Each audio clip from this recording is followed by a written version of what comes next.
朋友們，坊間傳說特朗普治下的美國要組建一個所謂矽五集團，即核心五國集團，替代目前的 G7 或 G8。矽五包含美國、中國、俄羅斯、印度及日本，歐洲集體缺失，這讓全世界，特別是歐洲大吃一驚。歐洲人做夢都沒想到，一直死皮賴臉的當美國的看門狗，竟然被主子如此無情的拋棄，心有不甘吶。歐盟那個婊子卡拉斯仍跪舔下去，低聲下氣地對特朗普說：“美國仍然是我們最偉大的盟友。” Kallas said the U.S. remained Europe's biggest ally. U.S. is still our biggest ally, and that we are really still the ally and working together. We are the biggest allies, and we should stick together. 對矽五，中國同樣感到意外，一定又是特朗普昨晚拍腦袋做出的決定，之前肯定沒跟中國打過招呼。我想，中國對什麼 G7 啊、G8 呀，或者是矽五都沒什麼興趣，更何況矽五還有東瀛鬼子及三哥，他們也夠格與中國平起平坐，這豈不是在侮辱東大嗎？所以啊，中國人對這個矽五肯定沒什麼興趣。雖然今天咱們才說這個事兒有點晚了，讓我們還是來看看德國主流媒體對美國完全拋棄歐洲，拉中俄等國組建矽五的報道。我們看的是德國《世界報》的報道，這是一家中間偏右的媒體。安全戰略，據報道，美國計劃在歐盟與4個成員國之間制造裂痕。據一份報告稱，奧地利、匈牙利、意大利和波蘭已被美國選為一場旨在將他們拉離歐盟的行動的目標。這一點據稱出自一份此前未公開的國家安全戰略長篇版本。德國知識補充，有的德語媒體用另外一個詞說，美國這麼做是想在歐洲內部打入一個楔子。據媒體報道，存在一份更長、迄今未公開的美國國家安全戰略版本。據德國圖片報等援引美國 Defense One 網站報道稱，該版本具體描述了削弱歐盟的措施。報道稱，這份國家安全戰略長篇版本將奧地利、匈牙利、意大利和波蘭列為潛在合作夥伴，稱美國應加強與這些國家的合作，目的是將他們拉離歐盟。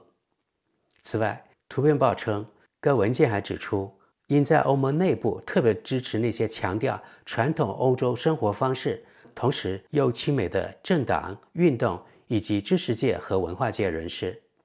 另據該報道，文件還包含一項計劃，擬組建一個新的國家聯盟，核心五國，或者用英文詞是 Core Five， 但明確排除歐盟成員國。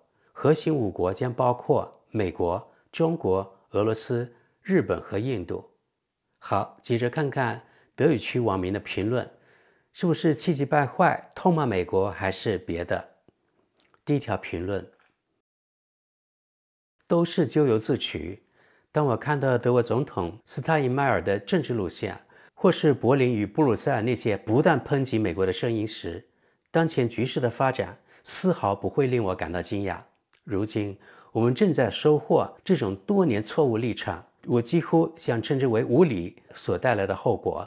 歐洲有一位超級外交總理莫次領銜，如今只能坐在世界政治的邊緣位置上，衷心祝賀呀！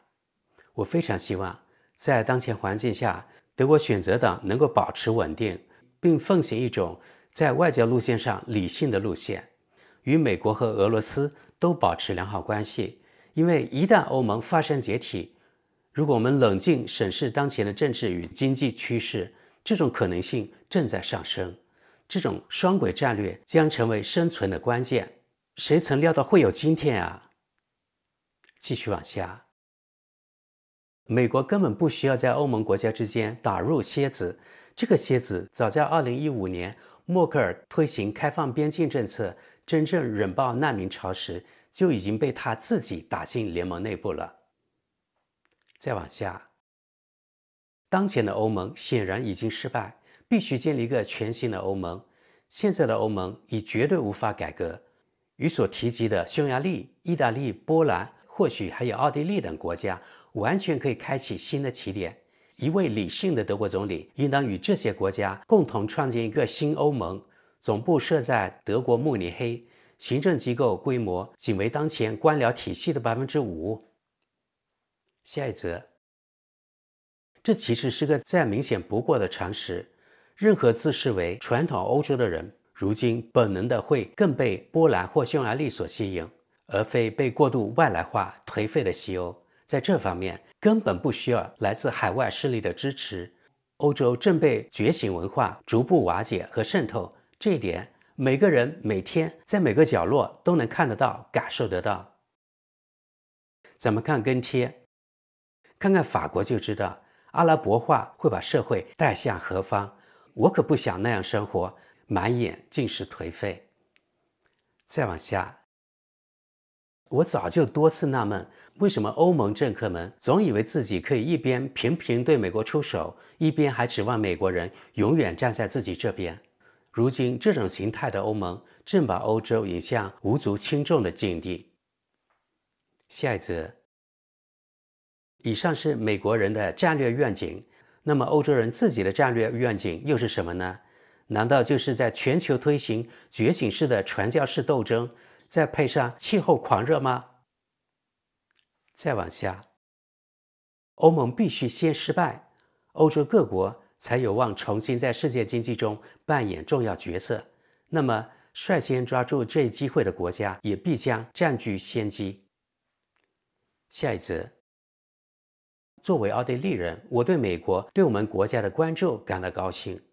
冷靜來看，歐盟固然有很多面貌，但在當前形態下，它顯然不是歐洲的未來，而更可能是當下諸多問題的一部分。再往下，國家之間沒有朋友，只有利益。戴高樂曾如此精闢地指出，並倡導建立一個祖國聯盟。令人震驚甚至憤怒的是，布魯塞爾竟把這一理念變成了如今這副模樣。這個失敗的、被寵壞的所謂歐盟，早已背離一切美德，為求生存而如犯罪家族般不擇手段地掏空每個人的腰包，根本不值得被保全。當今主導歐洲多數國家政治運作的，正是這樣一批道德淪喪、劣中選劣的政客群體，他們根本不值得被當作談判對象。空氣中彌漫的已是腐爛的惡臭。下一則，恐怕又會形成兩個陣營，一方是覺醒且社會主義的，另一方是正常且輕經濟的。前者終將如所有建立在此基礎之上的體制一樣走向負面。繼續往下，特朗普記性可好得很，就像大象一樣，從來不忘事。目前只有德國選擇黨還在努力讓我們不至於徹底失去美國。一旦我們既沒有俄羅斯的能源，又沒有中國的科技，還失去美國的安全保障，這種處境應該足以讓每一個頭腦清醒的人警醒。到那時，我們將淪為一個伊斯蘭化的第三世界國家。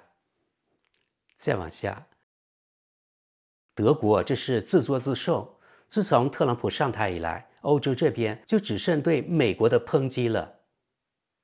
下一則很有意思，我也一直在想，意大利還能忍受這一切多久？匈牙利和波蘭如今已經展現出相當的骨氣。美國政界不乏睿智之士，可惜我們自己的戰略家，除了讓德國與所有大國及昔日夥伴疏遠之外，一無所能，反而在從未徵詢民眾意願的情況下，與伊斯蘭主義者結盟。人們只能祈禱，希望風向還能在歐洲徹底陷入自毀模式，犧牲掉自己子孫的未來之前及時轉變。再往下，我個人認為，真正的把楔子打入這些國家之間的，恰恰是德國和歐盟自身那些控制欲強、管理成癮的政策，以及其移民政策。繼續往下，只要將德國與法國分開，或者徹底改革兩國，並剝奪布魯塞爾那個偽政府的權力，就足以解決問題了。這些才是核心症結所在。再往下，我們恐怕得靠外力把我們自己從自己手中拯救出來。因為單憑自身力量，我們已經無能為力了。遺憾的是，這種情況我們過去也曾經歷過，那時自我毀滅的規模極為巨大，而如今我們正再次走上同一條道路。再往下，奧地利、匈牙利、意大利和波蘭，也就是說，那些多少還保持清醒，或者說正在回歸正常狀態的國家。下一則，這4個成員是歐洲僅有的走在正軌上的國家，美國這麼做自有其充分理由。下一則，布魯塞爾與宗教裁判所無異，一切削弱歐盟的因素都應被視為積極的。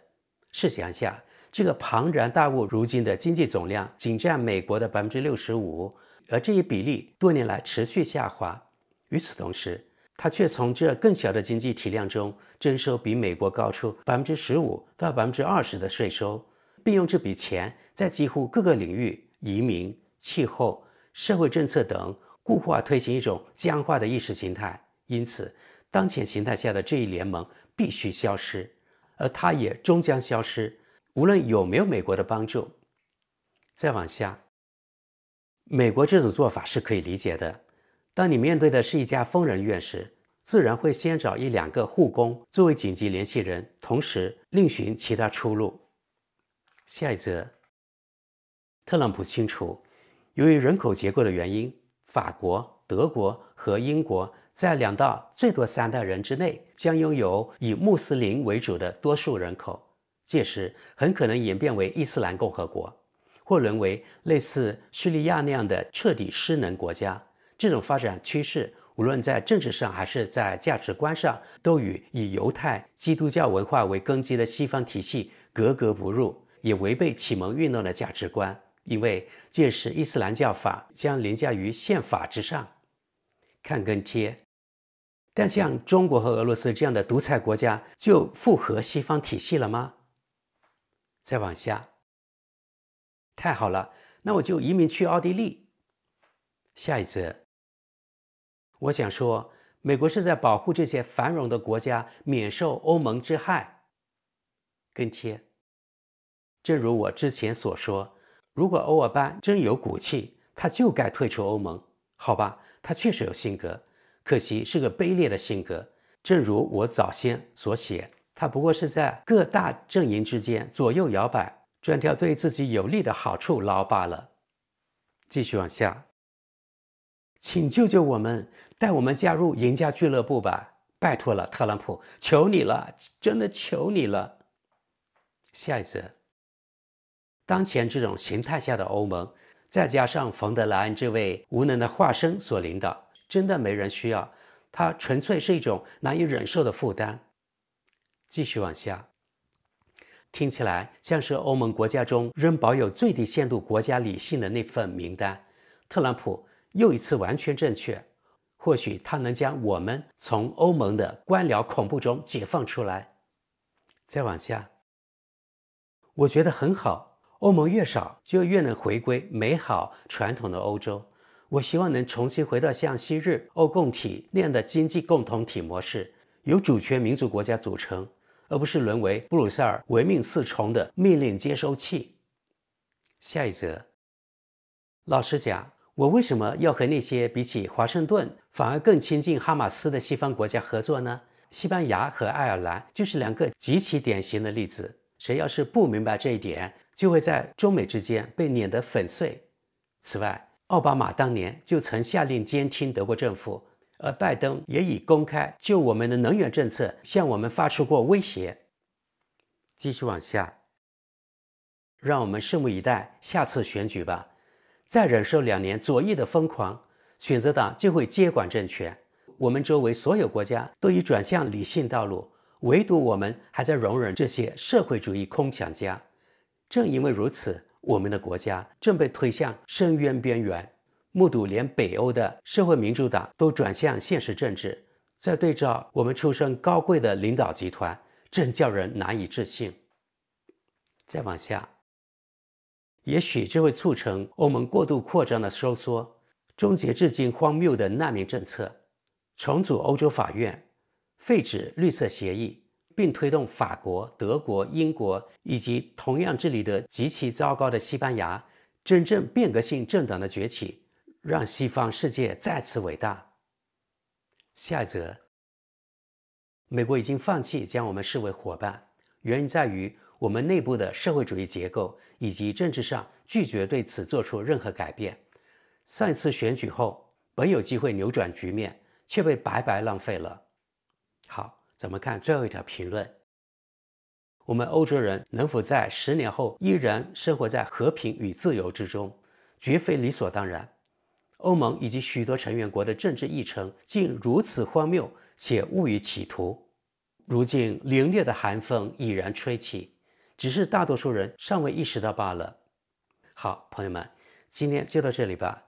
這家媒體屬於中間偏右，讀者群相對保守，對歐盟的態度也是比較負面的。這也反映在他們的評論裡。很有意思的是，德國中間偏左的主流媒體似乎在淡化美國想組建矽5這件事，比如德國《時代報》就沒有報道。是不是有意回避，不想讓人們知道此事，還是有其他目的呢？這個就不得而知了。對於視美國為大哥的德國人來說，這個消息確實如晴天霹靂，天都塌下來了。所以只好選擇性的淡化矽5這件事。